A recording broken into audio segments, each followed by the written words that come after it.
They said I was broken, easy to leave, too soft for this world, too intense to keep around. He said I was too sensitive, like that was a flaw, not a sign of depth. They rewrote my story before I had a chance to live it. He rewrote me into a side character in his heroic journey of self-discovery. He cheated, left, laughed, and told me, like it was a fact, not a wound, you'll never find better. There's something about betrayal that doesn't just break your heart, it breaks your reflection. For weeks, I couldn't recognize the woman staring back at me. She looked like me. Same eyes, same hair, same hands. But her spirit was gone. I kept searching for her in the quiet hours, whispering apologies to my own soul. But life has a wicked sense of symmetry. Sometimes it doesn't shout. It waits. It watches. And then one day, it walks you right into the punchline of someone else's arrogance.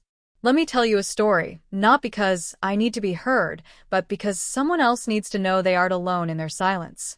My name is Olivia Bennett. I'm 31 years old, and I live in Atlanta, Georgia. And today, the man who told me I'd never find better? He wears a navy blue security uniform and checks ID badges at the building I own a floor in. But we're not there yet. We have to go back. Back to the girl who believed in fairy tales stitched with red flags. Back to the late-night conversations, the mornings filled with hope, and the slow, gaslighting unraveling of who I used to be. He came into my life like a sunrise after a long, emotional winter. His name was Marcus. Charming, confident, the kind of man who made the world quieter when he looked at you. He had this energy about him that made you feel like you were seen, even when you were hiding. At first, it was magic. The kind that makes you want to change your schedule, rewrite your dreams, shrink just enough to fit inside someone else's frame. He didn't ask me to, at least not with words. But love is clever like that. It teaches you to abandon parts of yourself, gently. He celebrated me until he didn't. Encouraged me until my ambitions started shining brighter than his. And then the subtle digs began. Why are you always so emotional? You know, not everything has to be a big deal. You're too intense, Liv. You take everything so personally. I laughed them off at first. I even tried to believe he was helping me grow. I thought maybe I was too much. Too dreamy. Too sensitive. Too Olivia. The truth is, I had dreams that scared him. Not just dreams of career success, but dreams of deep love, real communication, meaningful existence. He didn't want a partner. He wanted a mirror. And I was never going to reflect what he needed to believe about himself. The night it all shattered was ordinary. Isn't it strange how devastation often arrives wrapped in routine? He left his phone on the kitchen table. He rarely did that. One message. One thread. That's all it took. Her name was Sabrina, a girl from his gym. She called him baby and thanked him for the weekend getaway. You're so much better than that sad girl you're with. That's what she wrote. That sad girl. I didn't cry. Not then. I remember standing in that kitchen with the dishwasher humming, my fingers trembling over the screen, and this hollow feeling rising in my chest. I didn't scream. I didn't confront. I didn't beg. I packed a bag, left my keys on the counter, and walked into the rain like some bad indie film character. And the next day, he posted a picture with her. Caption: She brings peace to my chaos. A week later, he told our mutual friends she was never really happy. I think she needed help. Like I was the tragedy. Like he was the survivor. But you see, pain has a way of becoming a compass. It doesn't show you where to go. It shows you where not to stay. So I left the city for a while.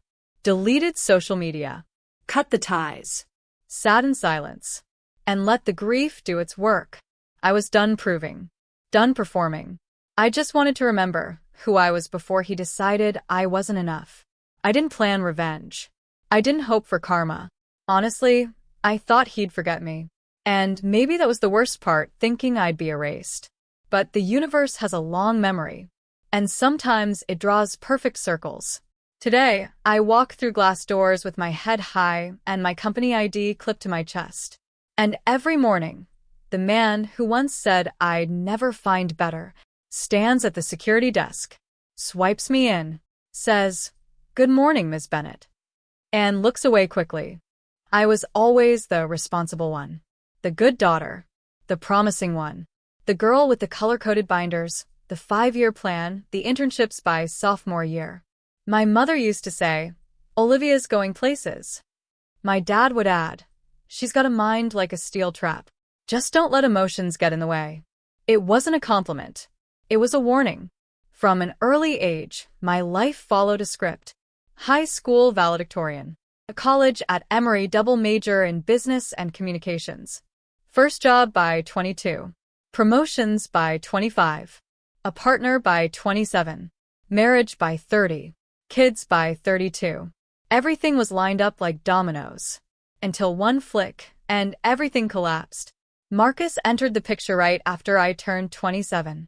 I was already working in a fast-rising tech firm, handling communications for product launches, managing stress like a second language. I didn't drink coffee. I breathed it. I had no room for chaos. And Marcus was chaos wrapped in confidence. He didn't care for calendars or structured life. He was a music producer, freelance, creative, unpredictable. My family was skeptical from day one. "He's not really your type, is he? What does he actually do? I just hope he's not distracting you from your goals." But I defended him, like a teenager guarding her diary. I thought I was choosing love over logic. Turns out, I was just ignoring the signs. Marcus wasn't the villain at first. He was charming, funny, thoughtful, even.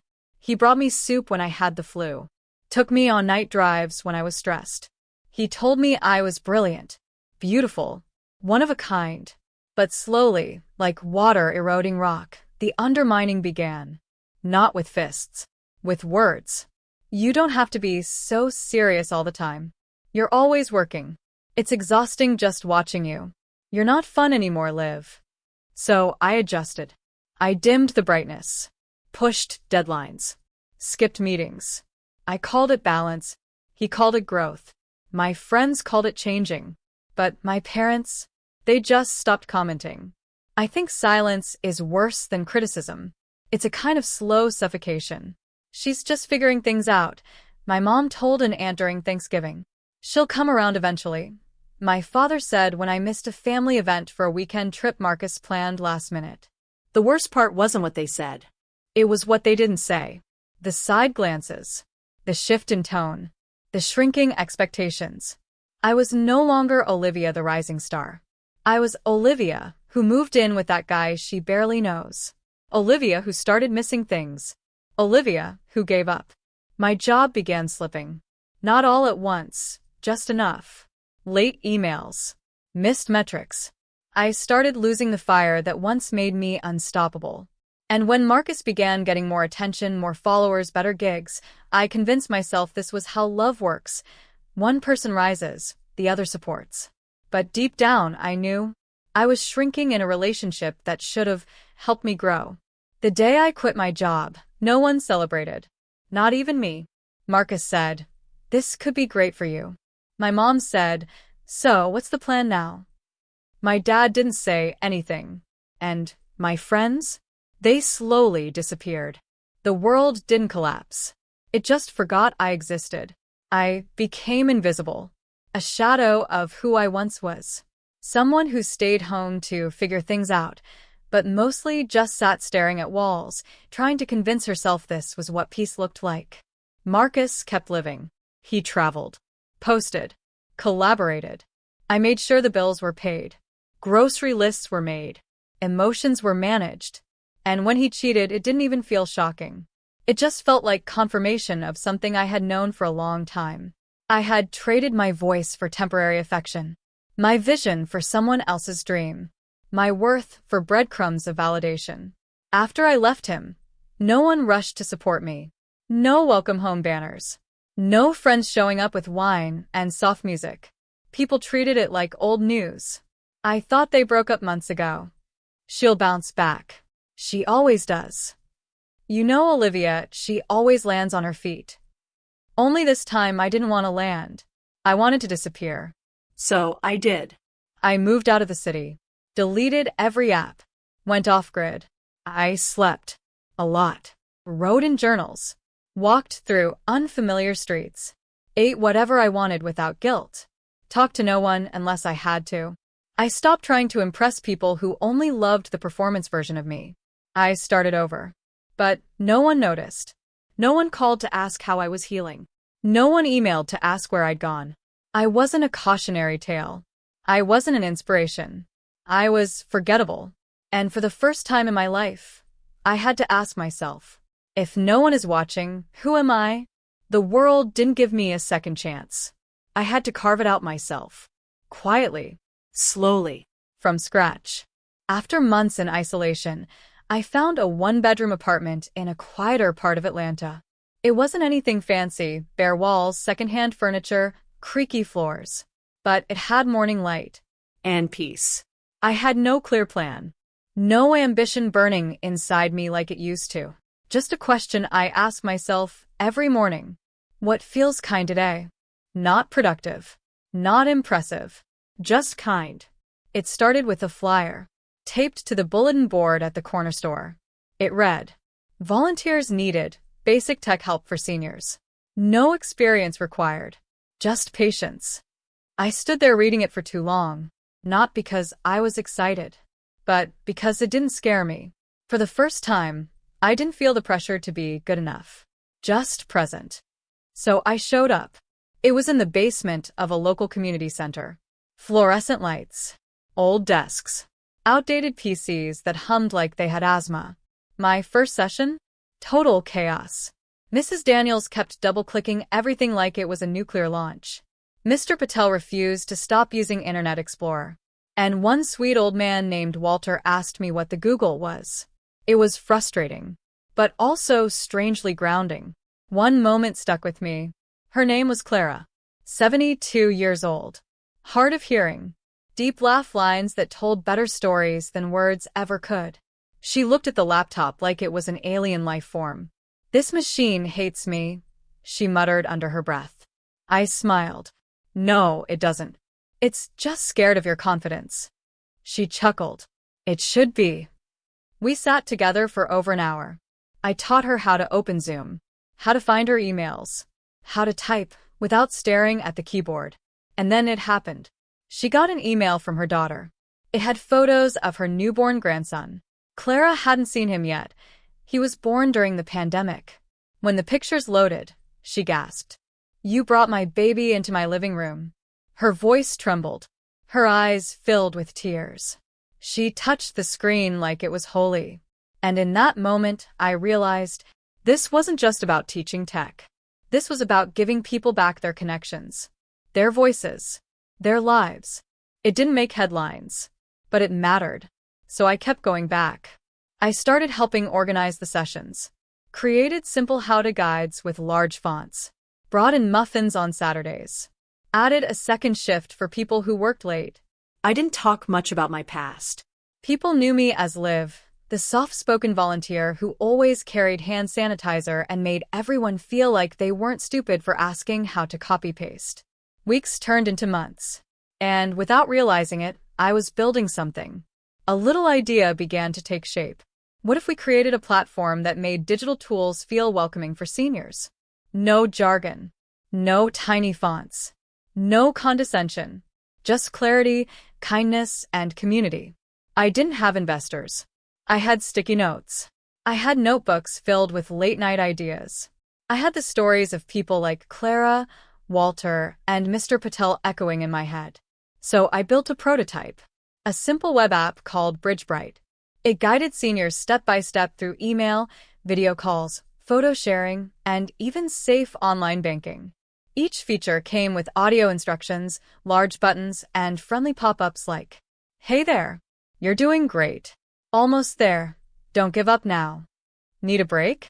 That's totally okay." I tested it with my Saturday group. They loved it. They felt seen.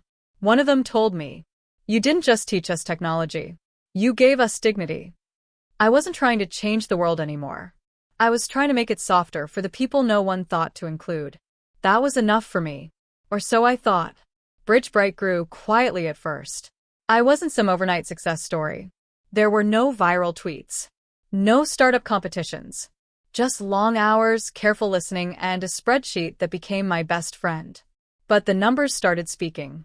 In the first 3 months, we had 112 users, all from the same zip code, all from Saturday tech sessions.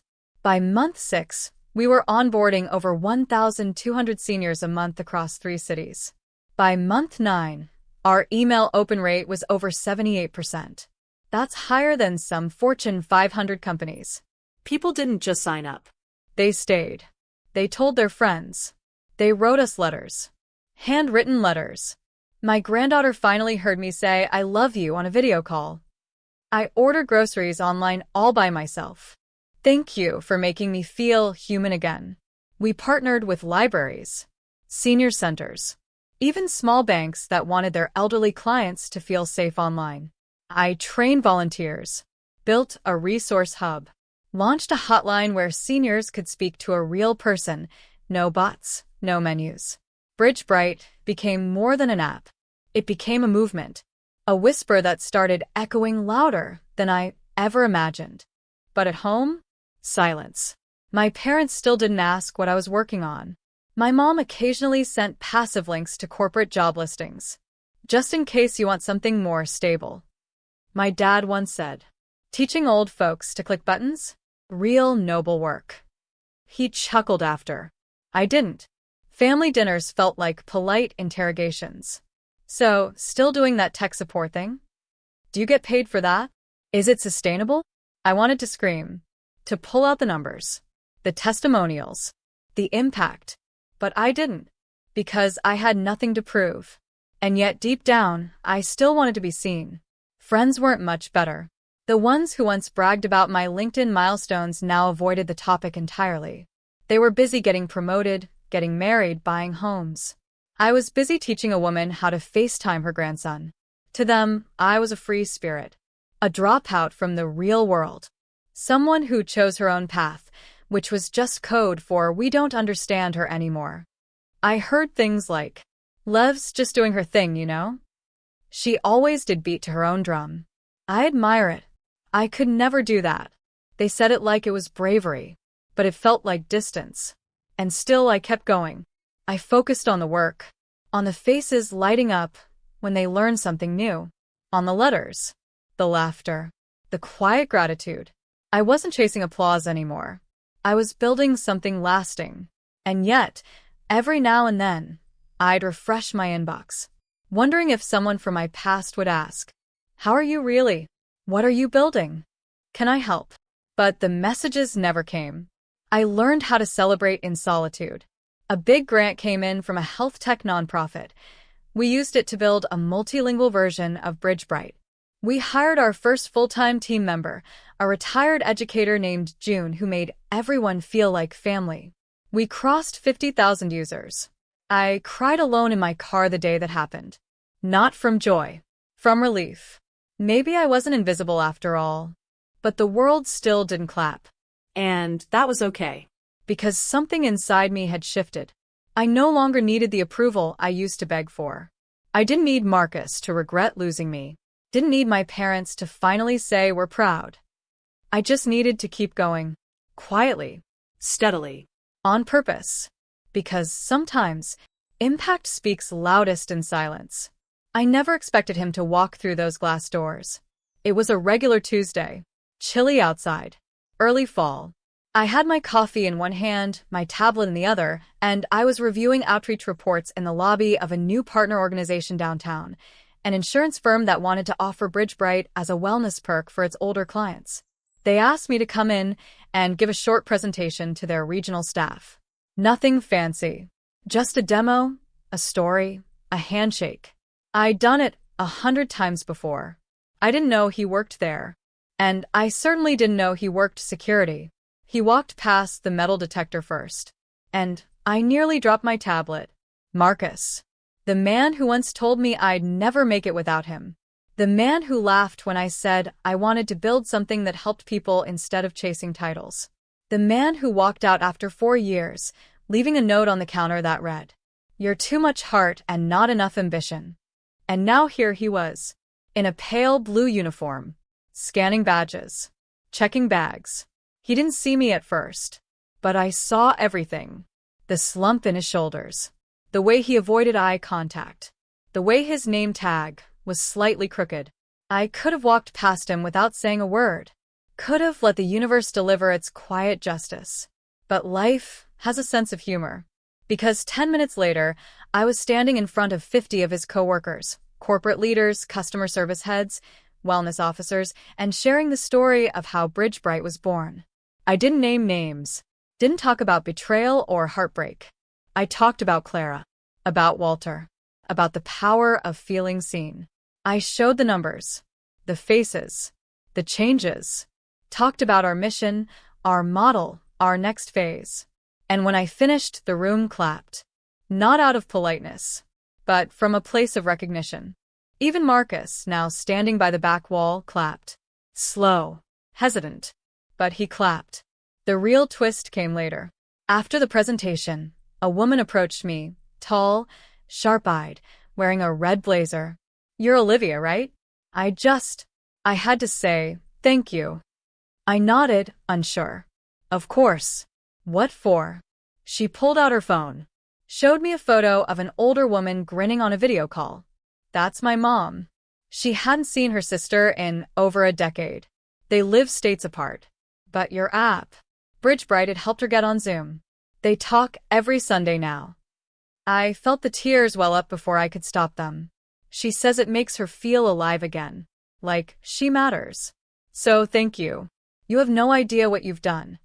And then she smiled and added, our company's head of innovation is obsessed with your platform.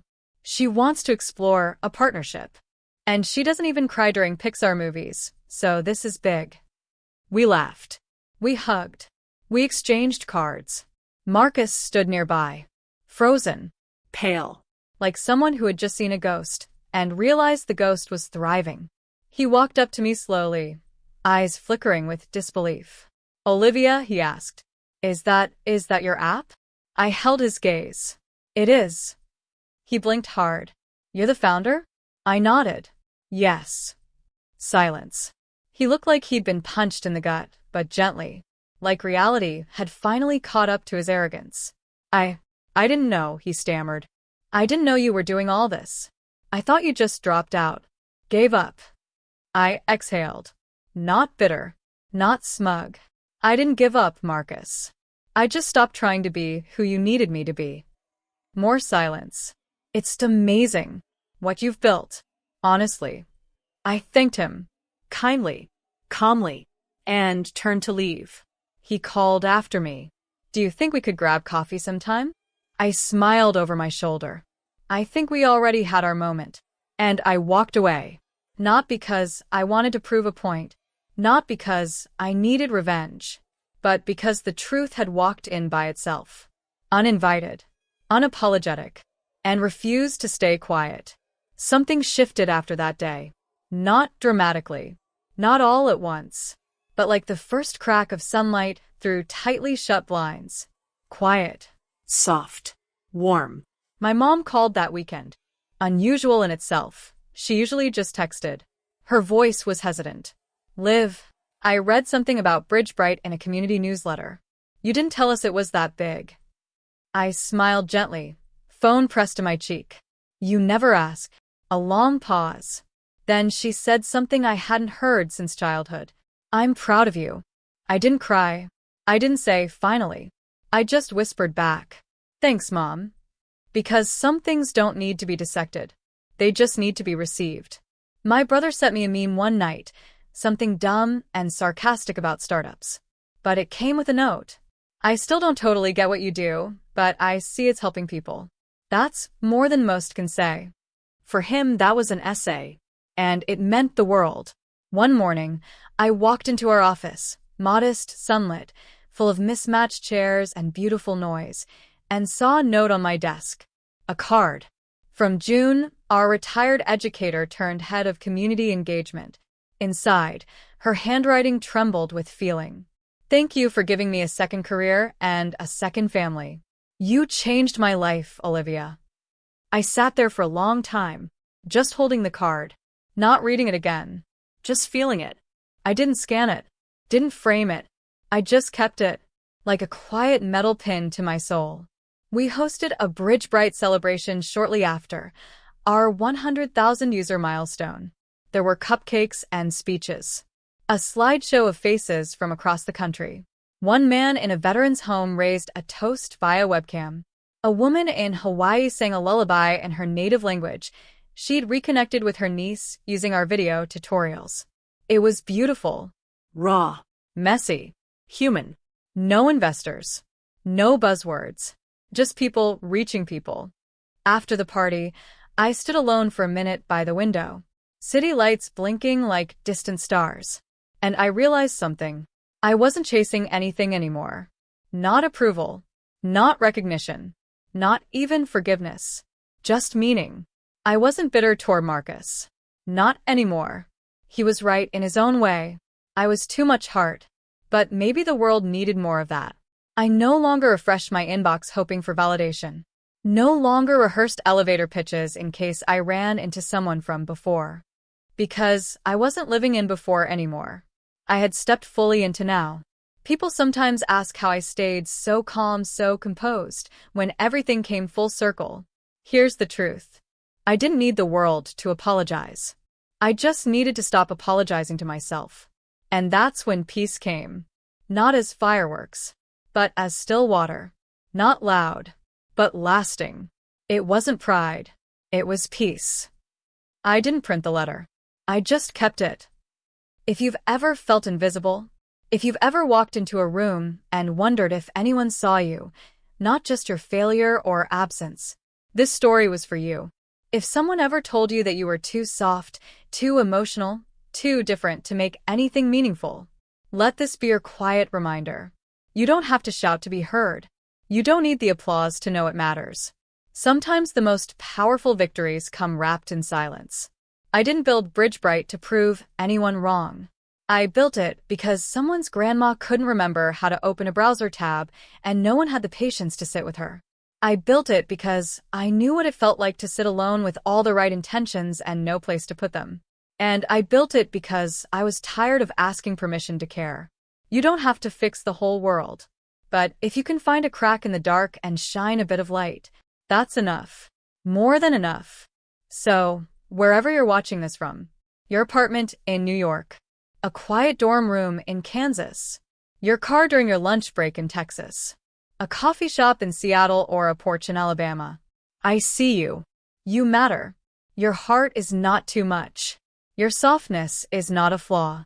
And if you're rebuilding from the ashes of something that collapsed, I want you to know, there is no deadline for healing. No expiration date on transformation. Let people underestimate you. Let them turn their heads, speak their judgments, write you off. Because one day, without announcing it, the truth will walk in by itself. And it won't ask for permission to stay. Thank you for spending time with me, for listening to this story, for believing, maybe for the first time, that your journey is not a waste. It's okay if no one clapped when you got back up. It's okay if no one saw the quiet miracles you kept creating anyway. Because I promise you, someone needs to hear your story. Someone needs your kind of light. Leave a comment below. Tell me where you're watching from. Tell me what you're building, what you're surviving, what you're slowly growing back into. You are not alone here. This channel, this community, is made for people just like you. Not polished, not perfect, but real. My name is Olivia, and I used to think I failed. But now, I know I just took the long way home. Until next time, keep going, keep shining. and never stop choosing peace over permission.